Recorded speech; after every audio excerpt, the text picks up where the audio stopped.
नमस्कार।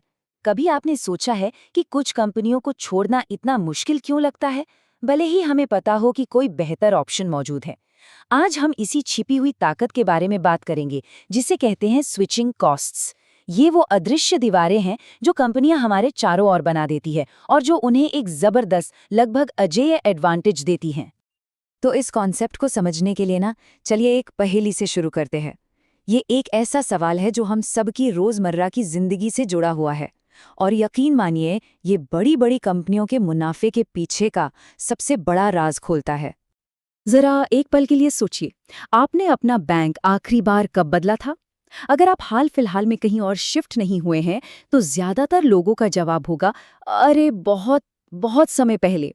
और आप इसमें अकेले नहीं हैं। पता है, आंकड़े बताते हैं कि ऑन एन एवरेज एक ग्राहक अपने बैंक के साथ 6 से 7 साल तक जुड़ा रहता है। ये थोड़ा अजीब है ना? क्योंकि पैसा तो पैसा है, एक कमोडिटी है, वो तो हर जगह एक जैसा ही होता है। तो फिर लोग बेहतर इंटरेस्ट रेट्स या कम फीस के लिए भी अपना बैंक क्यों नहीं बदलते? इस फर्क को देखिए, बात समझ आ जाएगी। पेट्रोल पर कुछ पैसे बचाने के लिए लोग 5-10 मिनट ज्यादा ड्राइव करने में बिल्कुल नहीं सोचते। कॉस्ट छोटा है और पता है। लेकिन बैंक बदलना, उफ, एक तो वो लंबे चौड़े फॉर्म्स भरो, फिर सारे डायरेक्ट डिपॉजिट बदलो, ऑटो पे अपडेट करो, और इन सब के ऊपर हमेशा एक डर बना रहता है कि कहीं कोई पेमेंट रुक ना जाए, कहीं कुछ गड़बड़ ना हो जाए। ये झंझट ही बहुत बड़ा है। ग्राहकों का यही चिपकू स्वभाव, यही इनर्शिया बैंकों के इतने ज्यादा प्रॉफिटेबल होने का एक बहुत बड़ा कारण है। अमेरिका में एक औसत बैंक लगभग 15% का रिटर्न ऑन इक्विटी कमाता है, जो कि किसी भी दूसरी इंडस्ट्री की औसत कंपनी से कहीं ज्यादा है। ग्राहकों का आसानी से स्विच न कर पाना ही उन्हें एक जबरदस्त कंपेटिटिव एडवांटेज देता है। तो इस पहेली का जवाब क्या है? हम क्यों एक ही जगह चिपके रह जाते हैं? इसका जवाब एक बहुत ही सिंपल लेकिन बेहद पावरफुल बिजनेस कॉन्सेप्ट में छिपा है। इसे कहते हैं स्विचिंग कॉस्ट्स। ये वो कीमत है जो एक ग्राहक को एक ब्रांड, एक सप्लायर या एक प्रोडक्ट को छोड़कर दूसरे पर जाने के लिए चुकानी पड़ती है। और देखिए, ये कीमत सिर्फ पैसों में नहीं होती, ये आपके समय की, आपकी मेहनत की और यहाँ तक कि साइकोलॉजिकल स्ट्रेस की भी कीमत हो सकती है। इसको समझने का सबसे आसान तरीका ये है, स्विचिंग कॉस्ट्स तब होते हैं जब कंपनी ए से कंपनी बी पर जाने का जो फायदा है वो उस काम को करने में लगने वाले झंझट से कम हो। सीधी सी बात है, अगर झंझट फायदे पर भारी पड़ जाए तो लोग जहां हैं वहीं टिके रहते हैं। ठीक है, थ्योरी तो समझ आ गई। चलिए अब इसे थोड़ा और गहराई से समझते हैं। कुछ असली दुनिया की कंपनियों के उदाहरण देखते हैं कि ये अदृश्य जंजीरें असल में कैसे काम करती हैं। इंटुइट को ही ले लीजिए, जो क्विक बुक्स नाम का अकाउंटिंग सॉफ्टवेयर बनाती है। अब सोचिए एक छोटे बिजनेस के मालिक के बारे में, जिसने सालों का अपना फाइनेंशियल डेटा, एक एक हिसाब क्विक बुक्स में डाल रखा है। उसके लिए किसी दूसरे सॉफ्टवेयर पर जाने का मतलब है ये सारा का सारा डेटा फिर से एंटर करना।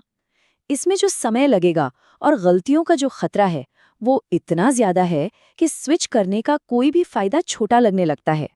या फिर ओरेकल का उदाहरण देखिए। बड़ी बड़ी कंपनियां अपने विशाल डेटाबेस के लिए ओरेकल का इस्तेमाल करती हैं।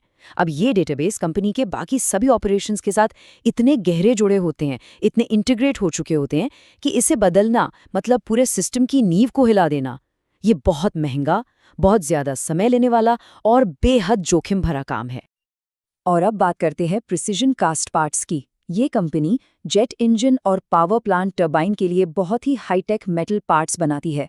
जनरल इलेक्ट्रिक जैसी कंपनियों के लिए किसी सस्ते पार्ट सप्लायर के पास जाने का सबसे बड़ा कॉस्ट क्या है? पैसा नहीं, बल्कि रिस्क।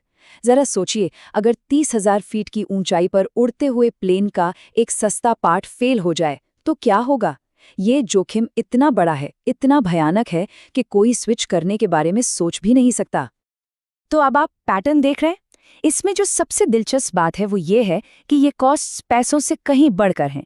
जैसा कि आप यहाँ देख सकते हैं, इंटुइट के केस में ये है समय और डेटा का कॉस्ट, ओरेकल के लिए ये है सिस्टम इंटीग्रेशन का कॉस्ट, और प्रिसिजन कास्ट पार्ट्स के लिए ये है फेलियर का जबरदस्त रिस्क। ये कई अलग अलग शक्लों में हमारे सामने आते हैं। और एक बार जब आप इस नजरिए से देखना शुरू करते हैं तो आपको ये स्विचिंग कॉस्ट्स हर जगह दिखाई देने लगते हैं, कई अलग अलग इंडस्ट्रीज में।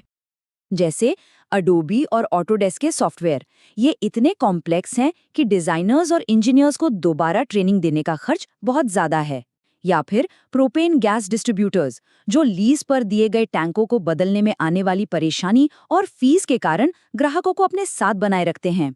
वाटर्स कॉर्पोरेशन जैसी कंपनियां जो महंगी लैब मशीनें बेचती हैं, जिन्हें बदलने और टेक्नीशियंस को फिर से ट्रेन करने का खर्च बहुत ज्यादा है।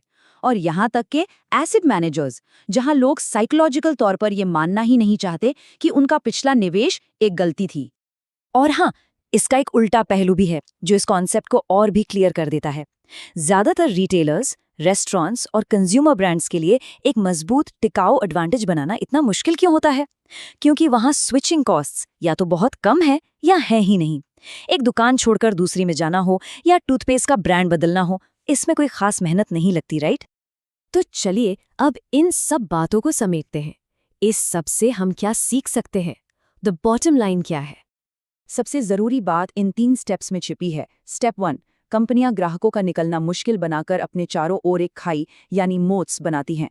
स्टेप 2, ग्राहकों की यही चिपचिपाहट उन्हें जबरदस्त प्राइसिंग पावर देती है, जिससे वो ज्यादा चार्ज कर सकते हैं और मोटा मुनाफा कमाते हैं। और स्टेप 3, ये समझना बहुत जरूरी है कि ये कॉस्ट सिर्फ पैसा नहीं, बल्कि समय, मेहनत और कुछ गलत हो जाने का रिस्क भी है। और अंत में मैं आपके लिए एक सवाल छोड़कर जा रहा हूं। जिन कंपनियों से आप रोज डील करते हैं, उनमें से कौन-कौन सी कंपनियां आपको स्विचिंग कॉस्ट के जाल में बांध कर रख रही हैं? इस पर जरा सोचिएगा। इस विश्लेषण में हमारे साथ जुड़ने के लिए आपका बहुत-बहुत धन्यवाद।